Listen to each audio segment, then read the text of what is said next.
Salut, aujourd'hui je vous propose un croquis architecture en encre et aquarelle. Donc c'est cette église qui se trouve en Espagne. J'ai trouvé la photo sur le compte Virtual Sketcher sur Instagram. Il était proposé en défi. Donc je vais travailler sur le papier Aquapad. C'est un papier que j'affectionne, qui est pas cher, qui fait de jolis effets. Donc je l'ai utilisé au format A4 en mode portrait, à la verticale. Et je dessine au feutre. Donc ce sont des feutres microns, des feutres pour artistes très fins. Là j'utilise un 0,2. Alors la pointe est un peu sèche, alors je suis obligée de le tenir de manière assez verticale. Donc je pars d'en haut, j'ai commencé par la flèche. Et puis j'avance avec une ligne continue, de façon progressive, en me servant des formes que j'ai dessinées précédemment pour évaluer les distances et les proportions et progressivement dessiner l'ensemble des formes les unes par rapport aux autres. Alors c'est le genre de croquis, ça peut être un vrai cauchemar, que je considère moi comme un vrai cauchemar, parce qu'il y a énormément de détails. Mais c'est un bon exercice et en travaillant comme ça de façon continue, avec une ligne continue, j'arrive à m'en sortir. Alors il est certain que je n'utilise pas les règles qu'on préconise généralement pour dessiner la perspective, les lignes de fuite. Bon, je connais tout ça, je l'ai étudié, mais ça me barbe terriblement de le faire. Je préfère dessiner comme ça de manière spontanée. Partir avec mon trait et puis aller explorer au fur et à mesure le bâtiment en essayant d'être à peu près juste. Et puis si ça l'est pas tout à fait, tant pis. Il faut que ça reste un dessin expressif, libre. Je dirais presque joyeux. Je trouve que c'est plus joyeux que quand on trace des lignes et qu'on veut reproduire strictement le bâtiment. Bon, je ne suis pas architecte, hein. Je suis artiste pour le plaisir et je me fais plaisir. Donc, je dessine comme ça me va. Et même si mes bâtiments sont parfois de guingois, pas tout à fait droits, je considère que c'est pas important. L'important c'est que je sois satisfaite en le faisant et que le résultat soit à peu près correct. Et même si c'est de travers, c'est pas très grave, hein.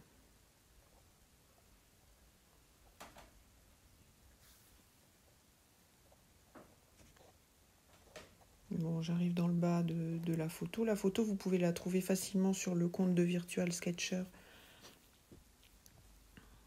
Là, la vitesse du clip est accélérée x3. Mais ensuite, l'aquarelle est en temps réel.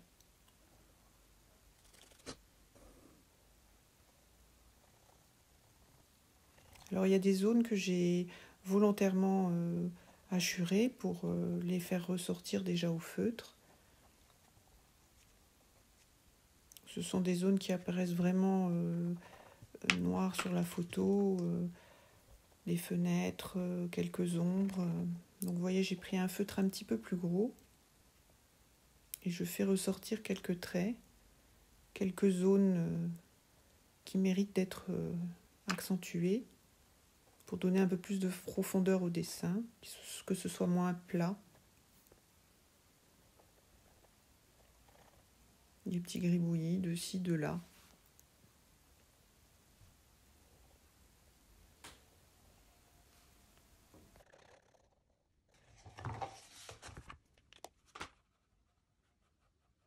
Alors je commence mon aquarelle en mouillant mon papier.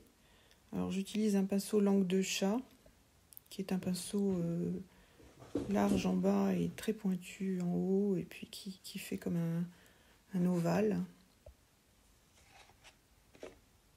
Et donc j'ai mouillé le papier, vous voyez, en réservant la partie du bâtiment. J'ai mouillé uniquement la partie du ciel. Mais pas totalement. J'ai fait une flaque un peu aléatoire autour du bâtiment.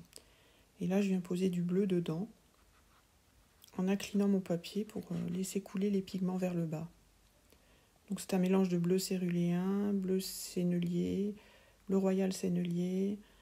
Je crois que j'ai mis un petit peu de bleu outremer, plus ou moins dilué, plus ou moins mélangé pour qu'on ait des que j'obtienne des variations, des nuances dans le bleu. J'ai pas envie de faire un bleu uniforme. Là j'ai mis un peu de gris de paint.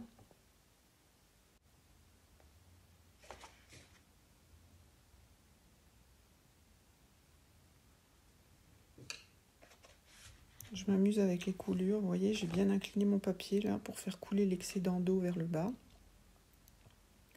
C'est pas quelque chose qui m'inquiète ou qui m'affole, au contraire. Hein, s'il y a des coulures ou des taches, moi ça me va.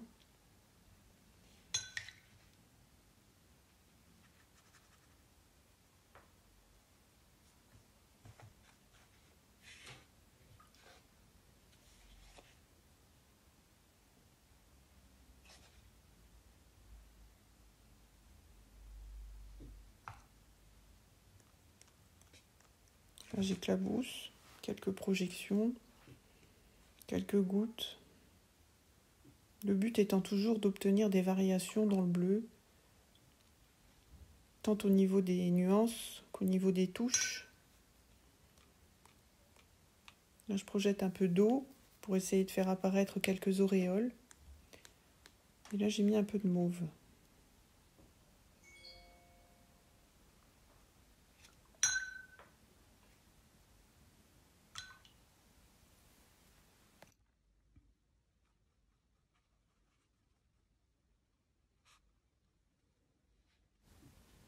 Là, j'ai humidifié la partie du bâtiment que je vais mettre en couleur à présent. Alors, je prépare un mélange avec du terre de sienne brûlée, un peu de gomme-goutte, un peu de eau d'orquinacridone. Et de la même façon que j'ai procédé pour le ciel, je pose mon lavis orange directement sur le bâtiment. Alors, comme la zone éclairée par la lumière est à droite, je commence à peindre le côté gauche du bâtiment. Et je laisse fuser, je laisse dégouliner, je m'amuse, voilà. Je m'amuse. Parce que c'est le but. Hein.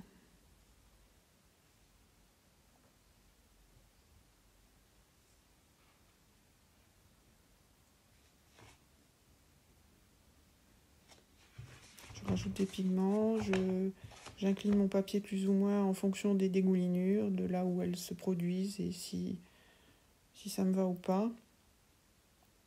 J'essaye de réserver là la zone de droite qui est à la lumière et j'assombris avec mon lavis les parties qui sont dans l'ombre.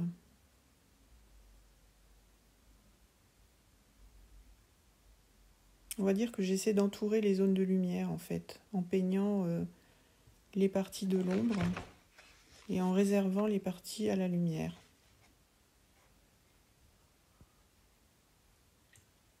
Ça c'est de l'orquinacridone, un peu d'ocre.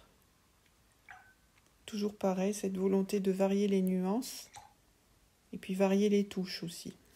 Travailler de temps en temps avec la pointe, travailler de temps en temps avec la tranche du pinceau, faire des projections, faire des coulures, laisser les pigments se mélanger de manière aléatoire pour obtenir quelque chose de vivant, de gai.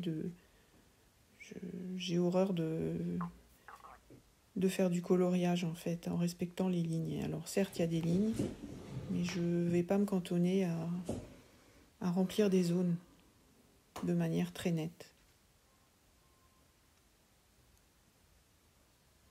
Là, je mets un peu de bleu dans les zones ombrées. Je crois que j'ai pris du bleu outremer. Je le mets dans le mouillé. Il vient se mélanger avec le terre de sienne.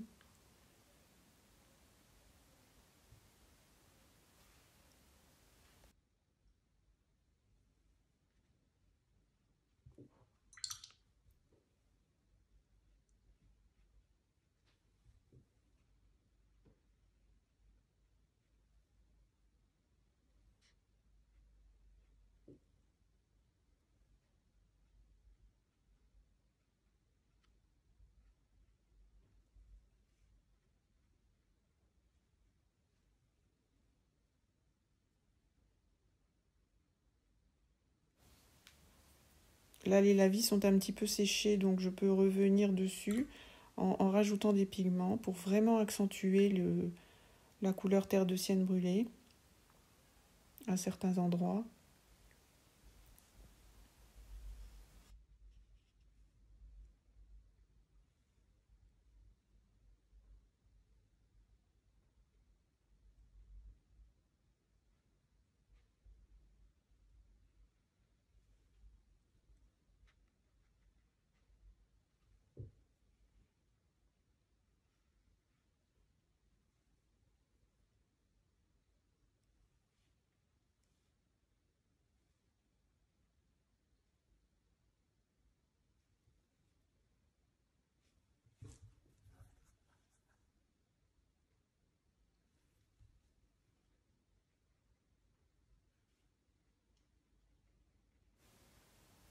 Là, je rajoute du bleu dans les ouvertures, les portes ou les zones qui sont vraiment foncées. Celles que j'avais déjà hachurées au préalable avec mon feutre.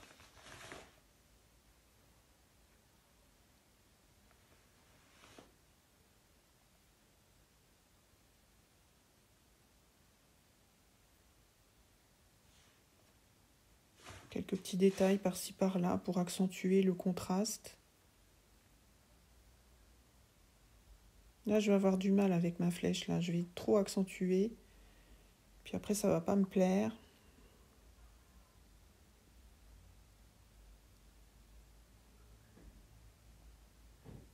Là, je tripatouille, je reviens, j'efface, j'essuie, je remets du pigment. Et au final, quand vous verrez la photo, vous verrez que c'est la zone qui est la moins réussie en fait, parce que j'ai trop tripatouillé. J'aurais mieux fait de laisser comme c'était au départ, c'était très bien. Bon, là, la petite zone de végétation devant, j'ai jugé bon de mettre un peu de vert pour venir un peu animer le tout, faire quelque chose d'un peu plus coloré, pas uniquement cantonné à l'orange et au bleu. Donc j'ai utilisé un vert olive, un vert or, je les ai mélangés, puis je les ai fait se mélanger aussi sur le papier, je les ai projetés de manière un peu aléatoire. Et je voulais vraiment cet effet dans le bas, avec des projections comme ça, vers le bas, qui donne cette impression comme un triangle, comme une ascension qui conduit vers la flèche au sommet. C'est un peu le but de la composition générale et de ces projections qui guident l'œil vers le sommet du monument. Là, j'ai mis du turquoise de cobalt qui est un bleu très, très vif, très, très électrique. Je mets quelques touches là-haut pour essayer de venir accentuer le contraste avec l'orange.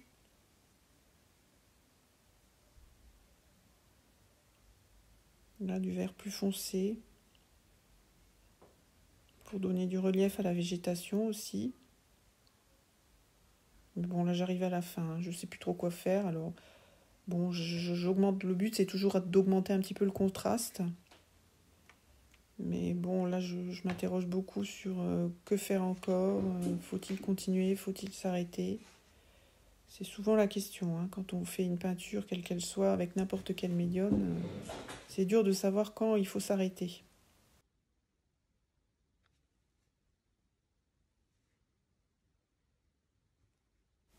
Voilà, j'arrive à la fin du processus. J'ai encore ajouté quelques traits de feutre blanc à la fin sur certaines zones. J'ai pas filmé quand je l'ai fait, mais bon, vous avez vu le principal, hein. Donc j'espère que ça vous aura intéressé, que ça vous aura aidé aussi à dessiner des dessins d'architecture. Je vous dis à bientôt, merci d'avoir regardé. Salut!